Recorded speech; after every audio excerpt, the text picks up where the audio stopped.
मेरा नाम रामू है और मेरा ताल्लुक एक गरीब घराने से है। कुछ अरसे पहले मैं एक जमींदार की जमीन पर काम करता था। उस जमींदार का नाम चौधरी रणवीर सिंह था। मैं उसके पास तनख्वाह पर काम करने वाला एक मामूली सा नौकर था। उसने अपने खेतों के करीब ही मुझे एक छोटा सा मकान भी दिया हुआ था, जिसमें मेरे साथ मेरी बीवी भी रहती थी। मेरी बीवी अनपढ़ थी लेकिन बहुत खूबसूरत थी। एक रात मैं खेतों में पानी देने गया। मेरी बीवी घर पर अकेली थी। जब मैं खेतों में पहुंचा तो मुझे याद आया कि टॉर्च तो मैं घर ही भूल आया हूँ। टॉर्च के बिना रात के वक्त काम करना आसान नहीं था, इसलिए मैं वापस घर आ गया और मैंने अपने घर से चौधरी को निकलते देखा तो मेरा माथा ठनक गया।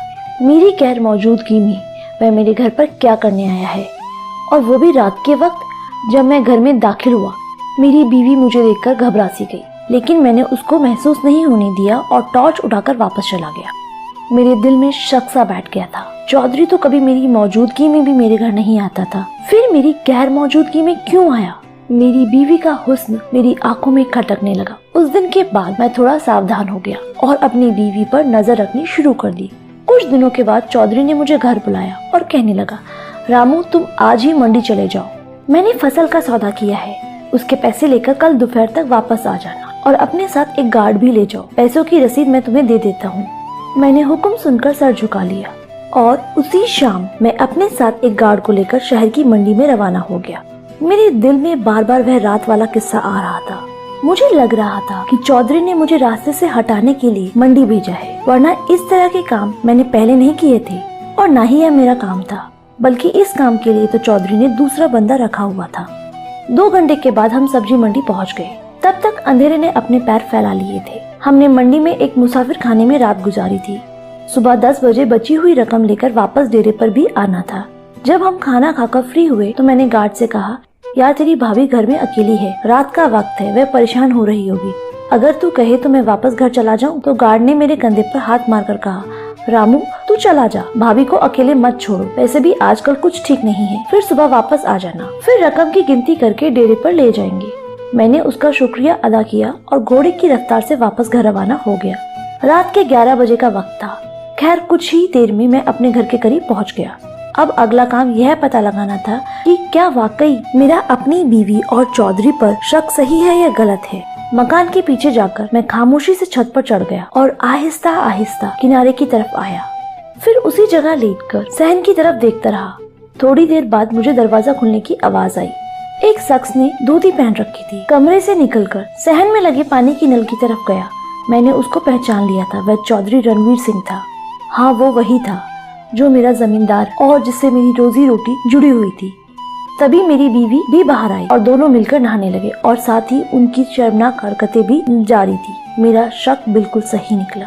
मेरी खूबसूरत बीवी चौधरी के साथ मेरी नाक के नीचे मेरी इज्जत का कबाड़ा कर रही थी। मेरा खून जोश मार रहा था। जी कर रहा था कि अभी नीचे उतरकर दोनों को काट काट कर कीमा बना डालूं। लेकिन मैंने जोश की बजाय होश से काम लेने का सोचा और खामोशी से लेटा रहा। दोनों नहाकर कमरे में चले गए तो फिर मैं छत से नीचे आया और फिर सहन से उतरकर कुछ ढूंढने लगा। जल्द ही मुझे वह चीज भी मिल गई जो मैं ढूंढ रहा था। वह लंबे दस्ते वाला हथौड़ा था जिसे मैं अपनी खेती बाड़ी वाले औजार मरम्मत किया करता था। वह हथौड़ा मैं हाथ में पकड़कर दरवाजे के पीछे छुपकर खड़ा हो गया। उस वक्त मुझे काफी देर इंतजार करना पड़ा था। कमरे के अंदर से सरगोशियों की आवाज आ रही थी। मेरा दिल धुआं धुआं हो रहा था। मैं गरीब जरूर था लेकिन बेगैरत हरगिज नहीं था और आज मैं उसके खेल को खत्म करने वाला था। फिर अचानक दरवाजा खुला और जो पहले बाहर निकला वह चौधरी ही था। मैंने हथौड़ा लहराया और उसके सर पर दे मारा। वह कोई आवाज निकाले बगैर ही मर गया। अंदर से मेरी बीवी की आवाज आ रही थी जो चौधरी से कह रही थी, दोबारा कब मिलने आओगे? मैं इंतजार करूंगी तुम्हारा। मैंने कमरे में दाखिल होकर बुलंद आवाज में कहा, चौधरी को अब आने की जरूरत नहीं है, बल्कि तुमको उसके पास जाना पड़ेगा। मुझे इस तरह अचानक देखकर मेरी बीवी का मुंह हैरत से खुला रह गया।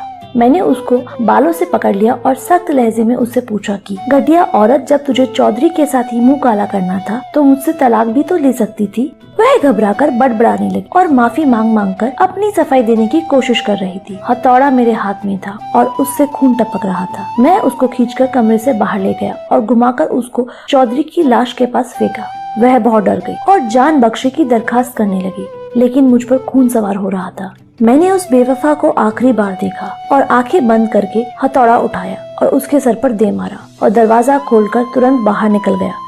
लेकिन हथौड़ा अभी तक मेरे हाथ में ही था। फिर मैं जल्दी से वापस मंडी की तरफ दौड़ा। रास्ते में बड़ी नहर थी, किसी को कोई सबूत ना मिले इसलिए हथौड़ा नहर में फेंक दिया और फिर जल्दी से मंडी पहुंचा। गार्ड सो रहा था, मैं भी चुपके से जाकर उसके पास लेट गया और सोने की कोशिश करने लगा। लेकिन ऐसे में नींद कैसे आने वाली थी। सुबह 9 बजे मैं उठकर बैठ गया। तब तक गार्ड भी जाग चुका था। वह यही सोच रहा था कि मैं सुबह 7 बजे वापस आकर ही सोया हूँ। हमने फिर बैठकर नाश्ता किया। तब तक गल्ला मंडी का वो दफ्तर भी खुल गया जहाँ से हमने रकम उठानी थी। रकम की रसीद मेरे पास ही थी। रसीद दिखाकर रकम वसूल की जो 50 लाख के करीब बनती थी। फिर हम दोनों ने वापसी का सफर शुरू किया। रकम वाला थैला मेरे पास था। रास्ते में वही नहर आई जिसमें मैंने हथौड़ा फेंका था। जैसे ही नहर के पुल पर पहुंचे तो मैंने गार्ड को हल्का सा धक्का दिया और वह नहर में जा गिरा। मैंने भागना शुरू किया। जब तक कि वह नहर से बाहर निकला होगा तब तक मैं बस अड्डे पर पहुंच चुका था।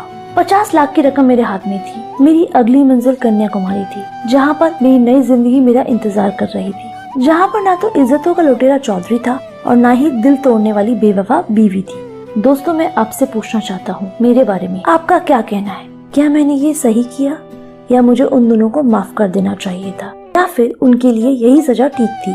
धन्यवाद।